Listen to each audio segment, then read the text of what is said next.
I'm Liz, and this is Dennis. And right now, we're on an incredible 10-day road trip across Iceland's famous ring road with our mates Rob, Ruth, and Hobby. We've spent the past week exploring some of Iceland's gorgeous beaches, epic waterfalls, and breathtaking glaciers. And we are so excited to see what the north and west of Iceland has to offer as we complete our ring road trip. This is amazing. They're so cute.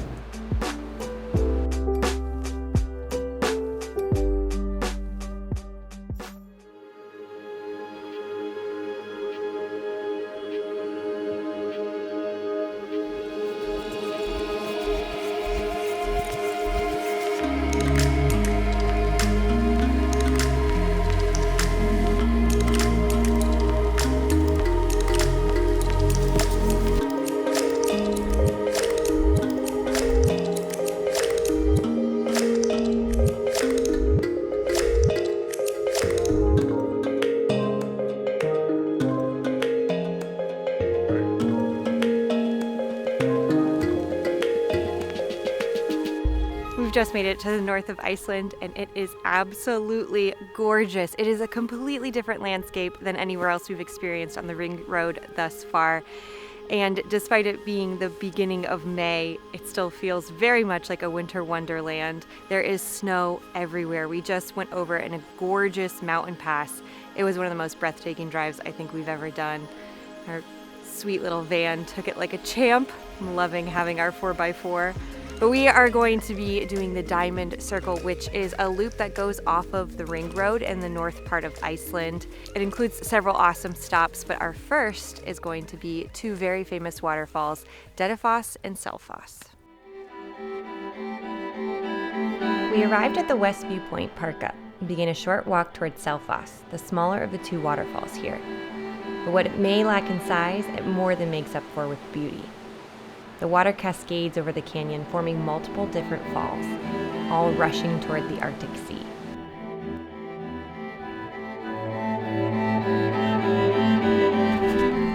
Trying our best to avoid mud puddles left by melting snow, we picked up our way toward Dettifoss, the most powerful waterfall in all of Europe, flowing 500 cubic meters or 176 tons of water per second.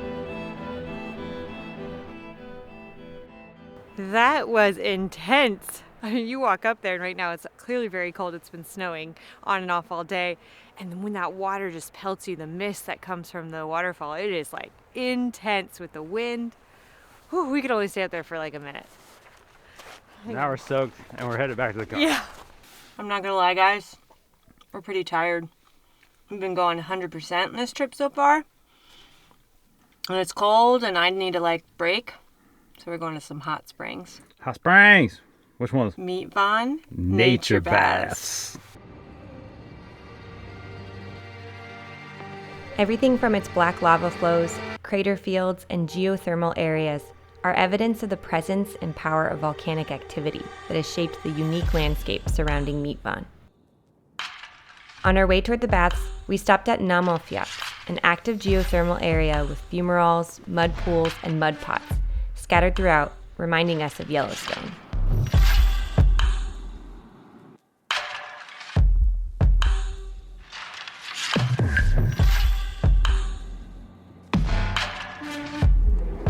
Let's go! You're finally getting your bath!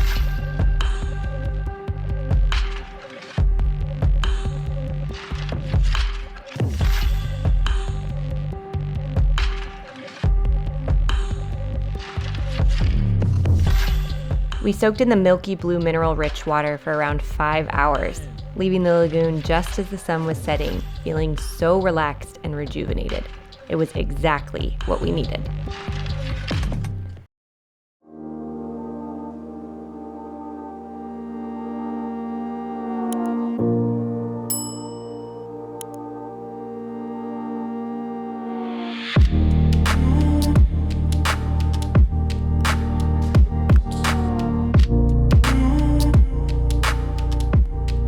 So excited about going on a whale watching and puffin tour with North Sailing. We are in Husakiv, which is like the whale watching capital of Iceland. if you're gonna see whales in Iceland, the north is where you want to do it. I mean, it is nature, so there's always a chance that we don't, but I'm feeling good about today.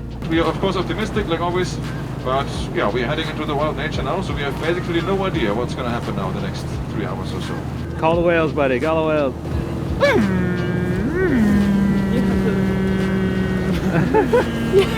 Guaranteed to see them now that Rob has made his call to the whales.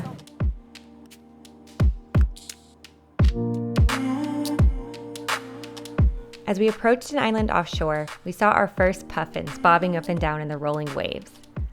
Around 60% of the world's puffin population migrates to Iceland each summer to nest on muddy cliffsides from May to early September. Despite there being thousands of puffins all around us, it was completely silent. Unlike other seabirds, puffins don't make noise. After mating season in the summer is over, the puffins will shed their colorful beaks and return to the open sea where they spend the majority of their lives. As awkward as they may look when they fly their wings, they flap up to 400 times per minute, allowing them to fly as fast as 88 kilometers per hour or 55 miles per hour.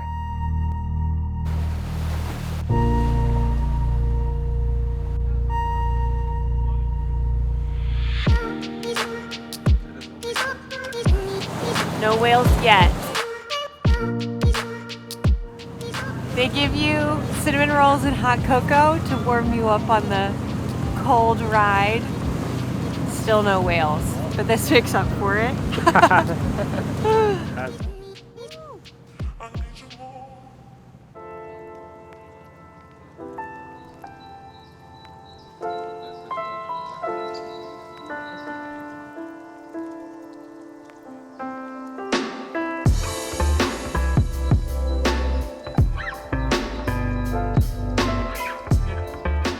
Unfortunately, we didn't see any whales today.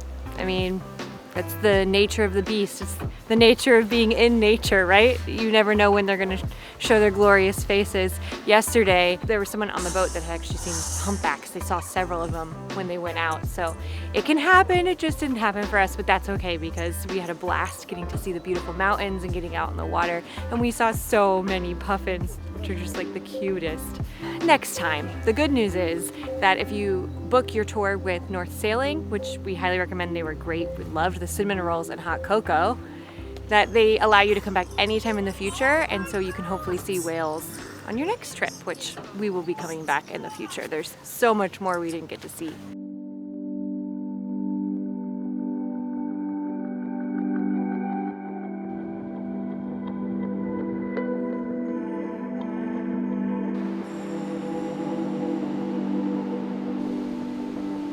Our last stop on the Diamond Circle was Godafoss, one of the prettiest waterfalls we experienced during our visit.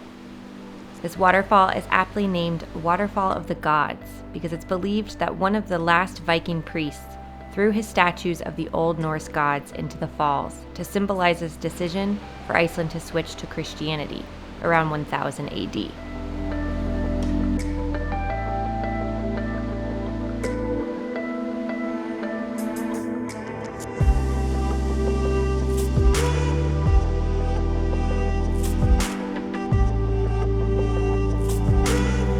I'm so excited about this. We are finishing up our Diamond Circle at the beer spa. You actually soak in beer, and it includes like a relaxation. They have a sauna room. They have these incredible tubs outside that you can soak in before your treatment starts. So we've just arrived, and I'm so happily taking in these views. This is pretty incredible. Oh my god, it smells so good in here. This is amazing. We have our own private room and a huge bathtub filled with beer. It's supposed to be really good for your skin and your hair, and oh, there's like lavender in here. Really? It's not just beer. It smells like they have like aromatherapy scents with it.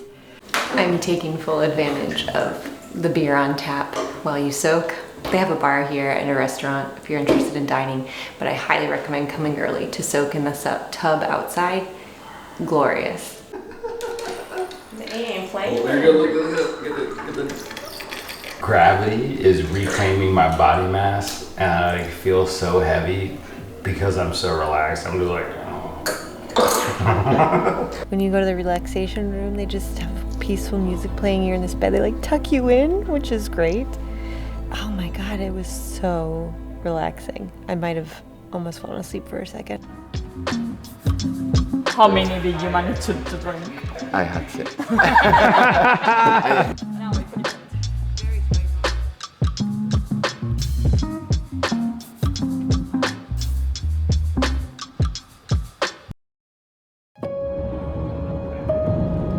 like a winter white wonderland. This is insane. All you see is...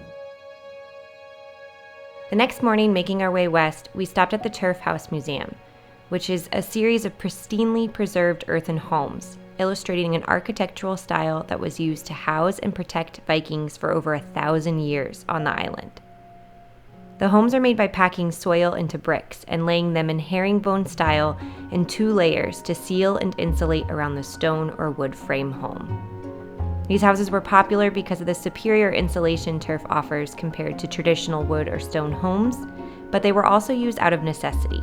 When the Vikings arrived, they quickly decimated the tree population, which was believed to cover around 30% of Iceland, leaving little building materials for homes behind. The museum was closed during our visit, but we still enjoyed getting to see how Icelanders once lived, and it was the perfect stop on our long drive to make some breakfast. This morning we're having a little bit of toast with hummus, cheese, salmon. It's kind of a hodgepodge of whatever we have left in the fridge. But I am absolutely loving being able to cook in the van and having like ever-changing gorgeous views outside of the window. And this morning with breakfast, I am having my favorite green juice Organifi blend, which gives me all of my daily minerals, vitamins, and nutrients in their delicious 11 superfood blend. Something I'm really been enjoying while we're here in Iceland is their immunity blend. It has 500% of the daily vitamin C, zinc, and D3 that you would need, which helps keep your immune system functioning beyond optimal levels, something that I think we really need right now with all the travel and being on airplanes and around a lot of people. I definitely can rest easy knowing that my immune system is working as it should. Thankfully, their travel packs make it super easy for me to stay on top of my health regimen even though we're traveling. So when you're ready to try Organifi, make sure to use the link in the description of the video below and use code ESRV to get 20% off your order. Cheers. It's so yummy. It's got like mint. I love it.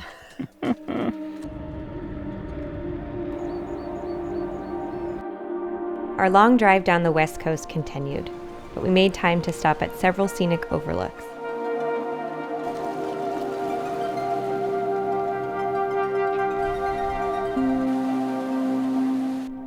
Including another breathtaking canyon and waterfall.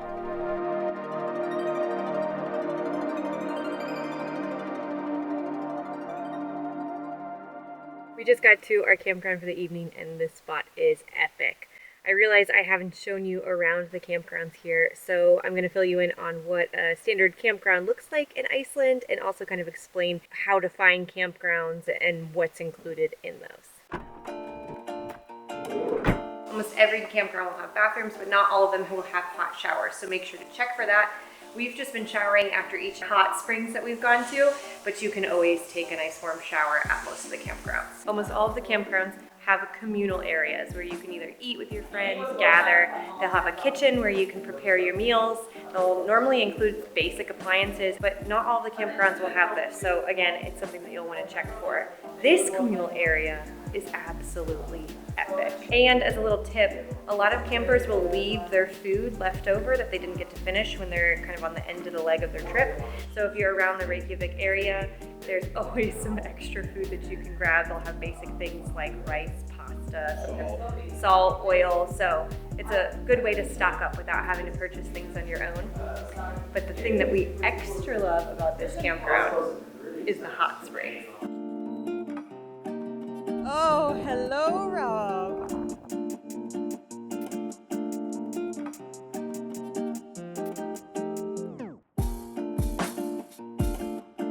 Dispersed camping is illegal in Iceland, meaning you have to stay at a designated campground. Luckily, there are a ton to choose from all across the island. You can use iOverlander to find camping spots, or if preferred, you can purchase a camping card, which is €159 for up to 2 adults and 4 children per vehicle. And this card will allow you to camp at select campgrounds across the country for up to 28 days for just the set $159.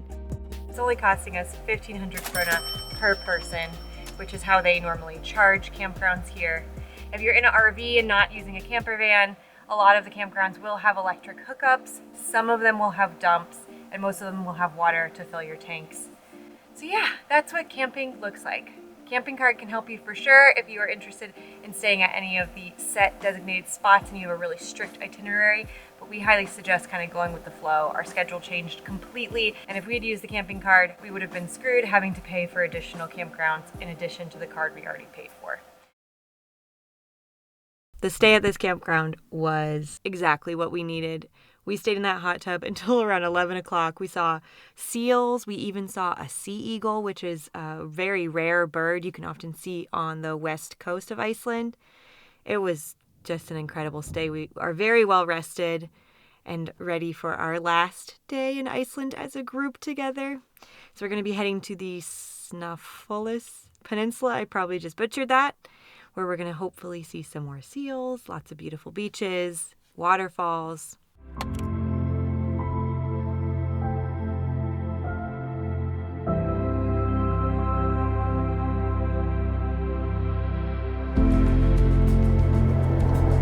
Oh, you're so cute. Go, mamas, go. Decide to venture off Highway 1, which is the ring road. Be prepared to face gravel roads. Right now we are on a very long, it's pretty well packed gravel road, but it has a lot of divots, a lot of bumps, and you just have to take it much, much slower. We have a 4x4, so we're pretty confident in being able to take on any gravel road that comes our way, but our friends who have a standard Happy Camper van are doing just fine as well. But it's definitely something to know.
Absolutely beautiful. This entire coast, the peninsula, has just been gorgeous. There's a lot of hiking you can do, particularly in the national park. We just didn't have enough time with all of the driving we're trying to do today. And the sun is out and glorious, which is making me extra sad about it, but it's beautiful. It is cold though, and the wind is ripping still.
We made it to our last campground on this trip, which is like a totally bittersweet feeling. Our friends leave to go back to Spain and the UK tomorrow. We are going to be staying in Iceland for a few more days to show you around some things we didn't get to do in our first few days around the city of Reykjavik. So we're very excited about that, but it's going to be weird like saying goodbye to them. Thankfully, we found a beautiful park up for the evening. I can't believe we've already spent 10 days here. It's insane to me. Yeah, it has not felt like 10 days. No, we were so worried about this like small space. Honestly, it really hasn't been that bad. You're spending so much time outside exploring and doing things. And when you do want comforts for your home, like being able to cook or make a cup of tea while you're out, it's been so nice to have that freedom and option and like space to do whatever we need with us all the time. So I highly, highly recommend renting a camper van with Happy Campers. They have a whole lineup if you're worried about height. There's plenty of options that will fit your needs and the number of people with you and all that jazz. So check out their website. We will have a link in the description below. Now I'm going to start working on dinner. Dehydrated meals have come in so clutch, not only because groceries are expensive, eating out is so expensive. Also because you're so tired at the end of the day and cooking like this whole big fancy meal is exhausting. So you're not gonna wanna do it. Well, at least we didn't. Boil water and we have a meal. 10 minutes later, it's like, love it. So that's what I'm gonna do tonight. And then I think we're gonna go enjoy some wine with our friends and just be together for our last evening. We'll pick you up next week as we explore Reykjavik. Thanks for watching. The gravel road will get you. Skål. Right? Scowl. Nailed it. Oh my God. It's so windy out there. Oh, It is. It is so windy. My ears are like on fire. I don't even know if they're attached to my body anymore. Anastoppy Cliff. Arnastrapi. I don't know how to say it. Was that Italian or something? What was that accent? More like Arnastrapi. That was more Spanish, I guess. I was like, Dali. Dali, you must remember. Must remember. Rhinoceros.